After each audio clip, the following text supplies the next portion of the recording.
وجدت أني خاسر فتلك مظاهر মিদুল যা তো একটু চা বানা, খুব মাথা ব্যথা করতেছে আমার। আবু তুমি সবসময় আমারই কিছু জন্য বলো, বড় ভাইয়ের বলতে পারো না? ছোট তুই না, যা তাতে চা বানাই আন, আমার মাথা খুব ব্যথা করতেছে। আচ্ছা যাইতেছি। আব্বু আমার মনে হয় মৃদুলকে এখন সত্যি কথাটা বলে দেওয়া উচিত। কোন কথা? এটাই যে তুই আমার আসল ছেলে না, আসলে তোকে আমি ভাড়ার খাল ট্যাপপোনার ভিতর পড়ে পেয়েছিলাম, আর তখন অবস্থাও খারাপ ছিল যে আমি তোকে ফালাই আসতে পারিনি। হয়তো ওখানেই তোর বাবা মা তোকে ফালাই রেখে গেছিল।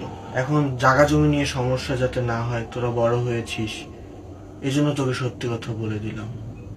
আমার কথা তুই বুঝতে আসছোস?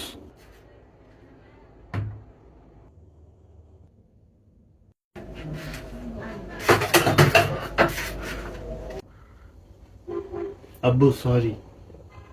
আবু তুমি এতদিন এত বড় কথাটা লুকিয়ে রাখছো আমার কাছ থেকে, আর এখন যখন জমি জমা ভাগ হবে এখন বলতেছো এই কথা? দেখ দেখ দেখো, বিশ্বাস করে এলাইছে, আমি কইছিলাম না বিশ্বাস করে এলাইবে। আমিও জানতাম আমি বিশ্বাস করবো। এটা মজা ছিল এতক্ষণ?